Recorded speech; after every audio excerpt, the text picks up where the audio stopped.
welcome back to For St. Pete's Sake, the podcast where we deep dive into everything political here in Pinellas County, the state of Florida, and beyond. I am your host, Christian Hotchkiss. I am the president of the Stonewall Democrats of Pinellas County. And as always, I am joined by my fantastic co-host, Laura. Laura, how are you today? Hi, Christian. If we're honest, I'm crashing out today. It's been a crash out day, but you know what? That's why we have the pod so that we can talk to each other about these things and we can all go through it together. Exactly. We're all a community. We're a family here. This is Exactly. this podcast is a family. We want all the viewers to feel like a family member. So you've brought up today we didn't have a guest lined up, so why not just have a genuine conversation about what's been going on? Exactly. And Because I there's know been a our lot. Yeah, there has been a lot, and I know our viewers will be happy to see you back from last week. Since it was just me solo. Our YouTube viewers will remember I did a live, which was just me yapping for about 25 minutes. And then unfortunately I couldn't quite figure out how to get that downloaded and turned into an audio podcast. So for the listeners, that's why we didn't have a pod last week. But now we're all caught up. Now we're all caught up. I am back. I am doing much better health wise. So thank you for covering last week. Oh yeah. It was a little unfortunate, but I'm glad that you got through it, and it sounds like you at least got a good conversation out of it, even if it was only on YouTube. You know, I did try to talk about tariffs, which was scary because me and math, it's just not a thing. But, You we know, I know stumbled they're through. bad. I know they're bad. I know it's going to cause us more pain, but Exactly. I Right. know they're very bad. They are not great. So, and actually, I think that's a really great way for us to hop into some of the stories of the, past week or two. I mean, I don't even think it's really week or two because everything's been so crazy in the last like 72 hours. So, but yeah, let's Yeah. hop into the hot topics, shall we Well, say? yeah, let's dive right in. So, I think we're going to start here domestically. So, of course, the administration is facing a lot of legal challenges. A federal judge found that Trump officials are in contempt for defying a court order halting the deportation of Venezuelan migrants under the Alien Enemies Act. The judge condemned their willful disobedience, emphasizing the importance of upholding the Constitution. And then they go on to say cultural institutions are feeling the pressure as well. The administration froze $2.3 billion in federal grants to Harvard University over campus activism and imposed cuts on their education and housing grants, prompting legal challenges. And Yeah, you just mentioned something else. as I was driving home, I got a push notification from the Washington Post saying that Trump is directing the IRS to revoke Harvard's tax exempt status, which I mean would be financially devastating. I mean, they have a huge endowment, so I don't know how much but that can't be sustainable. And also, that's an incredible overreach of power. We'll just Yeah, we heard keep all about noting this. that. Them going against the weaponization of the IRS and the Justice Department, but Exactly. that's literally what they're doing. They are 100%. weaponizing those systems against us. Trump just said was caught on camera saying that he would be fine with deporting homegrowns, Yeah. so legal American citizens. He is now saying he would deport and send to El Salvador, to Yeah. this awful prison camp where Petco. Yeah. I mean, I yesterday saw images that first images that have come out of Setco since they've sent, American deportees down there.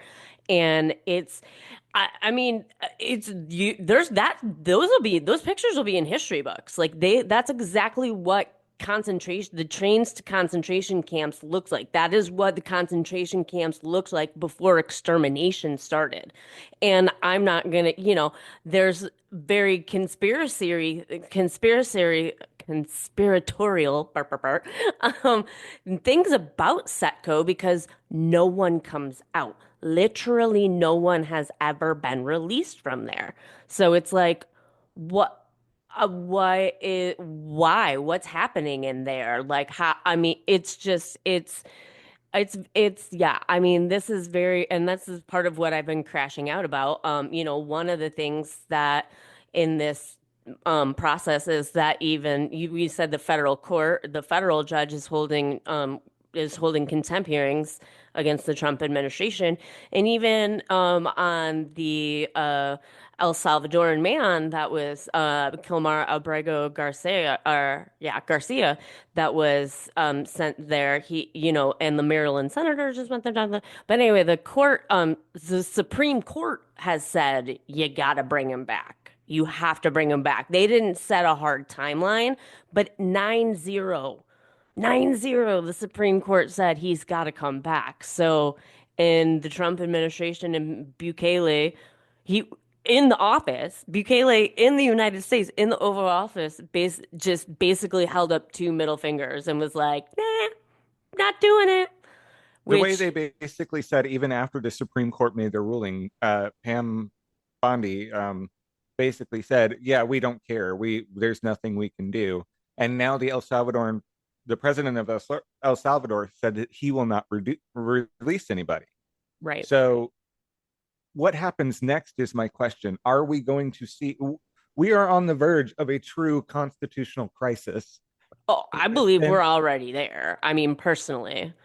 it, in the sense of what happens next, I'm nervous to see if this judge holds the Trump administration in contempt, what happens then? Because the Supreme Court ruled before that the president can do whatever he wants Yep. while acting in his official Official capacity as president. capacity. Yeah. Yeah. It's a mess. And you know, being, I as a background, I'm a paralegal, so I'm working the law and I'm passionate about it. And, I'm also a nerd about it because that's how I am. But John Roberts, who is the chief of the Supreme Court, he's always so cared about what his legacy, the way he writes his opinions, he just like has always cared about what is his legacy, what is history going to say about the Roberts Court.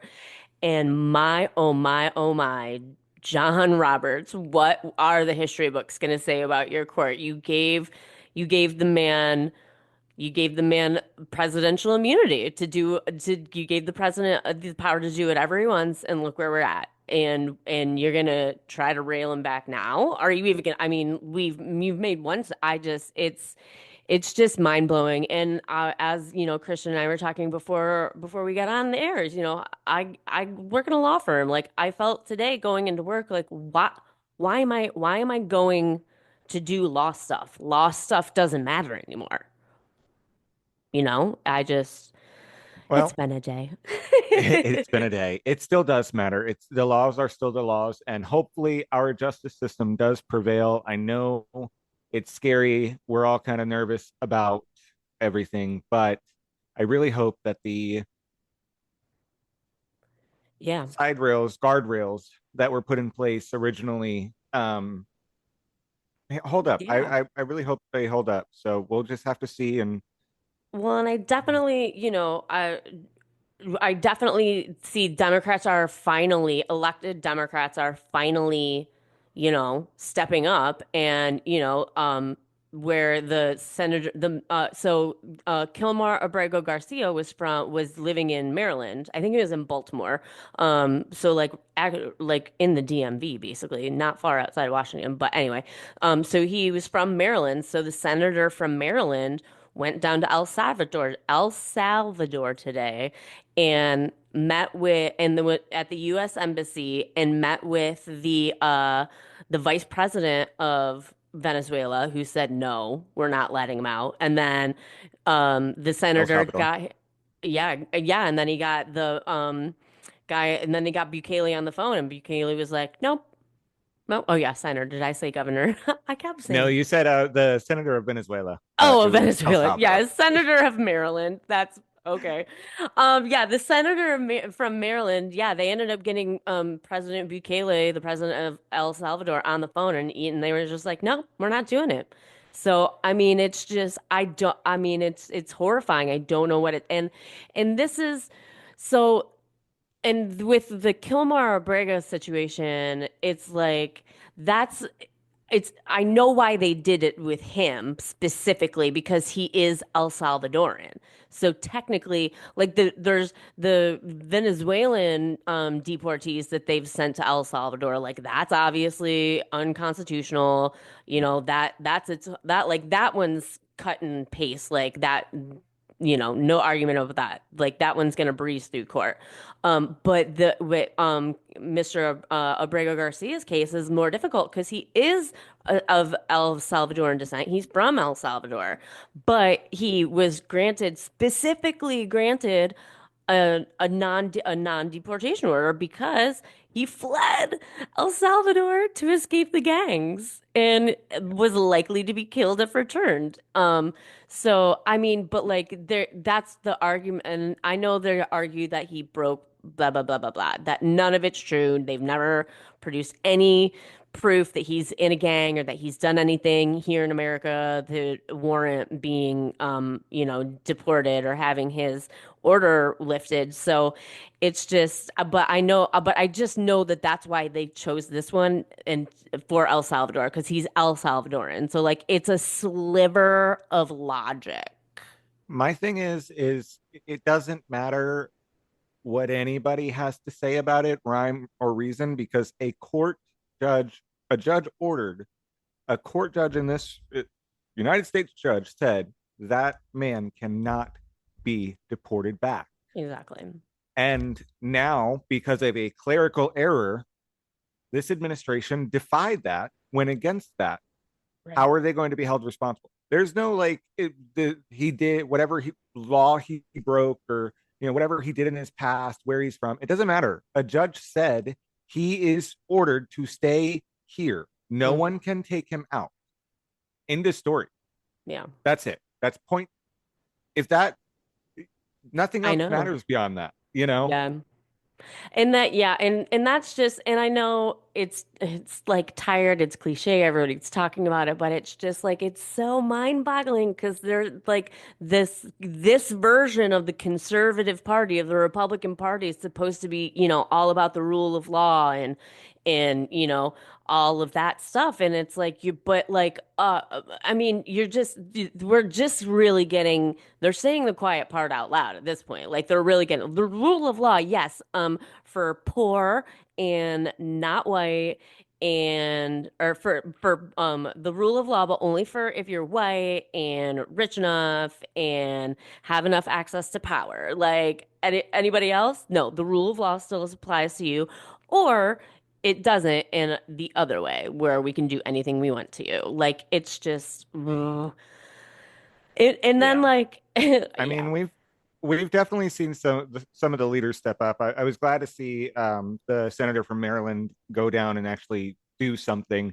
Again, we say all the time, we want our leaders to do is do something, Gotta right? And try. we're seeing people do that.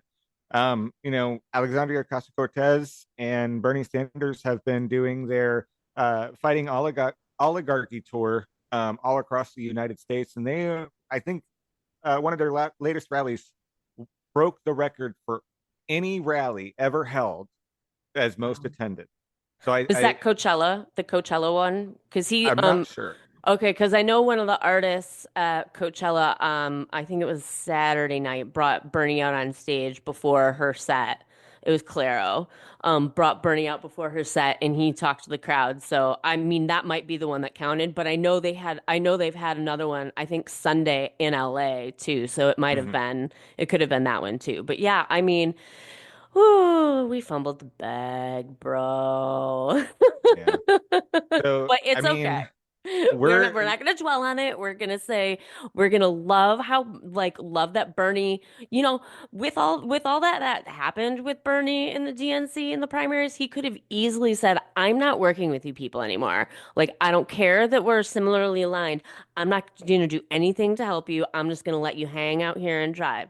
Like like yeah, Kristen Cinema has, or yeah, like the guy that was from West Virginia that I can't lives on the houseboat that I can't remember Manchin. his name right now. But like yeah, they could have he could be obstinate, but he's still trying because he cares. And the other thing that he's doing and has been doing is realizing how old he is and grooming the next generation of leaders. Like he and AOC are like the A team, and they and tell and people like talk and like Tim Walz has been going out around too. He's still acting. He's still the I'm governor of loving seeing Minnesota. his rallies. Oh my gosh, I know. I love them. He's so like again, talk about a bag fumble. They should have let that. We needed more Tim on the campaign trail. I think he's so excellent. He is incredible. I can't wait to see how far he goes. The Obamas have even come back out. Yeah, We're seeing a lot of leadership come out. I'm just nervous to see who ends up actually leading the party and if they will take it in the correct direction. yeah, Um, because right, what we're seeing right now is, we're seeing the old guard still in power. exactly. I And a actually lot of just them saw refusing to give it up. today. Yeah, I saw something today. David Hogg is has created a fund where they're going to spend $20 million, 20 million or 20 billion, I'm not sure, 20 million, I believe, but they're going to spend it on elections against primaries, against Good, Democrats. good. So they're going to spend $20 million on primaries like that because they want to get the old guard out and they want to get new, younger people in. I mean, and that's what you need to do is invest in people because as we talked about with Sabrina, it is not cheap to do this. It's not No, cheap to run and it's not easy. And it's scary. There's just so many barriers for people to do it. And then the money is the hardest one to get over. So, like, I love that we're investing in getting people who are a new generation, who have new thoughts, who have new ideas. It's like, it's not, and it's like, for me, it's not saying like you just need to get out because you're old. Because look at Bernie and Elizabeth Warren. They're old, but guess what? They're bringing new ideas. You know what I mm-hmm. mean? Like, they're They're not not stuck in the stagnant. past. Exactly. Exactly. And like, you know, does Bernie need to like not? I think he did say he was going to run again, which is like, okay, wait a minute. That gets me a I little. don't know if he said he was going to run or if he just hasn't said he won't run. Oh, okay. I don't know which one it is, but I know that he didn't say he won't run. I Yeah. know that much. Yeah. Um, So, I mean, but I don't know. You get that close to the ring that many times. You can't blame a guy for wanting to go for it again. But I just, you know, and so it's not to say that just because you're old, we don't want you. It's like if you're old and stagnant, even if you're like a Gen Xer and you're stagnant in your beliefs, like, no, you got like, if you're not pursuing the best thing for the most people that you represent, and if you're not being accountable to the people you represent, bye, you gotta go. And I've felt very strongly about that for a while. And like, I know there's seniority, especially in the House, where terms are only 2 years versus six for senators. There's so much more turmoil and like institutional knowledge, blah, blah, blah, blah, blah, blah. Fine. But having new people elected doesn't mean they're gonna that doesn't mean they're gonna lose the next time. You know what I mean? They could become the new there's institutional knowledge. there's an argument to be made that the old guard can take their positions however long they may last and say a Bernie. There's an argument to be made that he shouldn't run again. Oh yeah. We thought that Dianne Feinstein, I don't think that Oh, she should have ran exactly. again. Not at all. Her health problem, she should not have been a senator as long as she was.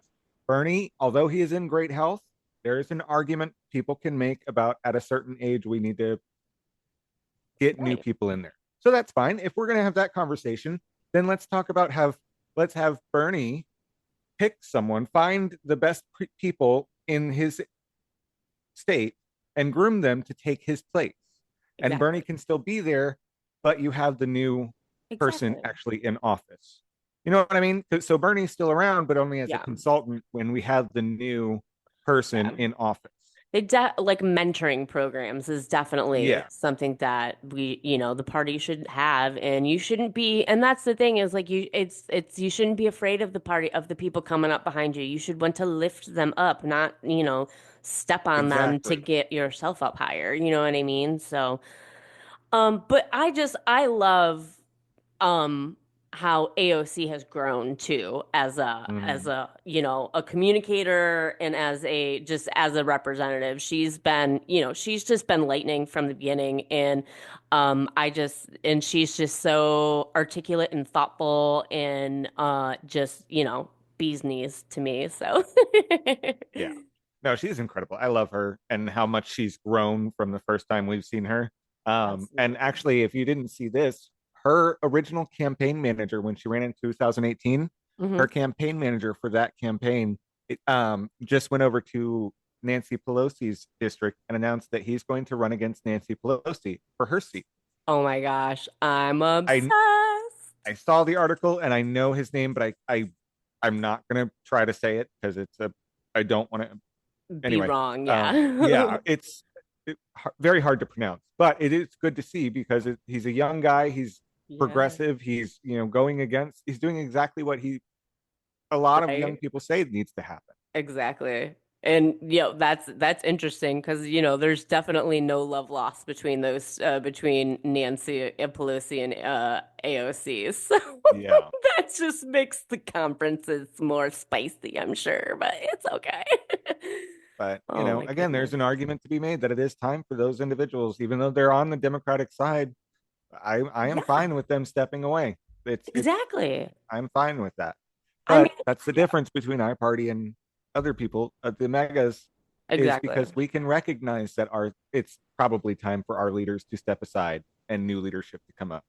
Precisely. Yeah. And come up in natural and encouraging ways and not like the lethal takeover of the parties that the way the Tea Party started it and MAGA finished it, you know what I mean, like Hmm. that it's the devolution of the Republican Party that from uh you know George H.W. Bush to now is wild, let alone to think, like, and even George W. Bush, I thought would be the worst president that I would ever have to live through. And ooh, girl, set the bar. I thought I set the bar pretty low, but like we, I really thought I had the bar pretty low when I thought Mitt Romney was bad, and it turns out that Mitt Romney was one of the sane ones.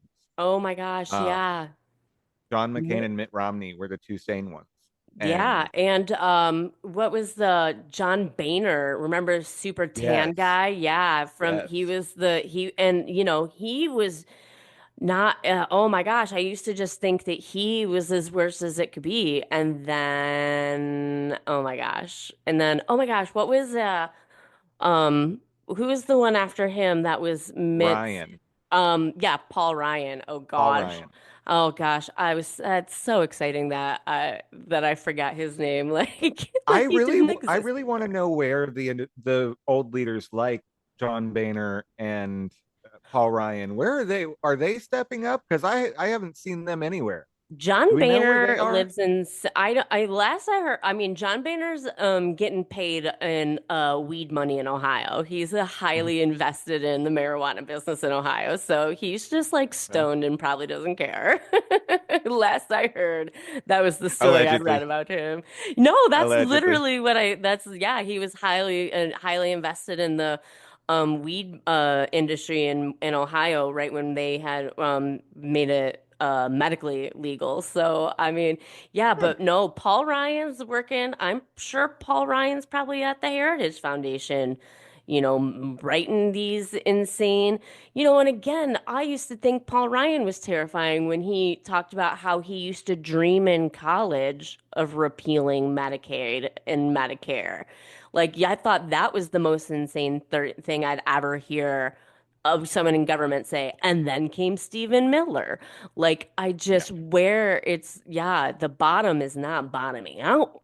It doesn't seem like it's just, yeah, I've also, What's it's that just, saying? The limit does not exist yeah, of how bad exactly. it can get. Oh, I know. That's what it seems like right now. That's Um, definitely what it feels like. But there has been grassroots movement resistance to all of this. There were the hands-off protests on April 5th, and those saw an estimated 3 to 5 million people across 1,400 locations nationwide. Here in St. Pete, we were on Central Ave, or like up and down Central Avenue and First Ave. We covered about uh 22, I think we covered 22, 21 corners, and we had about 100. We're trying to keep 100 people at each corner, but like people were coming and going. So it's like, so yeah, we had at least 2,100 people here in St. Pete. So that was really super cool. yeah, it Um was really, really amazing to see. You went live for a little while you were down there, and it was yeah. really amazing to see uh, just the organization of the grassroots movement. Yep. And I'm interested to see how it's going to play out over the next 2 years. And I know you mentioned, if you have more information, you said that there were more protests this weekend, right? Yeah, so Saturday on it, which is April 19th, there's it's another day of protest, another national day of protest. The one in St. Pete again is going to be centered at this one's going to be centered at Williams Park. That was kind of where the volunteer center was for the last one. That's why I said again. But yeah, so it's going to be at Williams Park. Start at noon, go to about 1:30. Bring your signs, bring your megaphones like I will be bringing. um Bring we're just going to be just out there, and it was such a good vibe the last time. Like, so many people were driving by, were honking in support. Like, there were a couple shouters that were like in support of Trump, but they're really and that was a rare occurrence from what I saw. So yeah, it's definitely check it out. It's like you can either should Google 5051, the 5051 movement, and that'll give you the website where you can find your day of protests. So yeah, that's this Saturday, the 19th of April. Yeah, so let's see. I think we actually might have hit all of the little things that we had on our list here just organically. Yeah, yeah, we kind of did. I think the last point that I want to make is just stay engaged, stay informed. It's a really, really challenging time right now, and we were talking just before we started how easy it is to get overwhelmed right now. Um, so definitely take the time to make sure that you're taking care of yourself, but don't lose interest and don't lose sight of what's going on because we need people to be informed. We need people to be motivated and activated and ready to go. Um, Join the Absolutely. Stonewall Dems. If you're here local in Pinellas County, please come join us. We would love to have you. And we Absolutely. do things like the protests, and we are advocating for queer individuals running for office or those aligned with the queer agenda, so to say. The queer Come join agenda. us. Yeah, absolutely. And if you're hearing this, if you're hearing this soon, our meeting is actually tomorrow on April, what is that? The 17th, April 17th at 7. 7:37. 7, I should know this. At 7 p.m. at Democratic headquarters in downtown St. Pete. And if you're not here locally, check out, there's clubs, Democratic clubs in every county and every city. If you're not sure about like joining the whole big party, there's like little clubs and caucuses like Stonewall, like ours, that so you can focus, find a micro group that you align with. Like, we've got the Young Dems and our Stonewall group. There's the South Side Dems, there's North Pinellas Dems, there's all these little Yeah. subgroups. So yeah, Yeah, we have, I definitely. think, 21 different clubs and caucuses, 21 or 22 different clubs and caucuses under the Pinellas County DEC umbrella. Yeah, And even if you don't want to get involved there and you want to get involved on the state level, you can join the state caucus. You can join the state absolutely. party. Um, get involved, stay engaged. We need to be holding our leaders accountable, and Absolutely. actively participate in shaping our nation's future.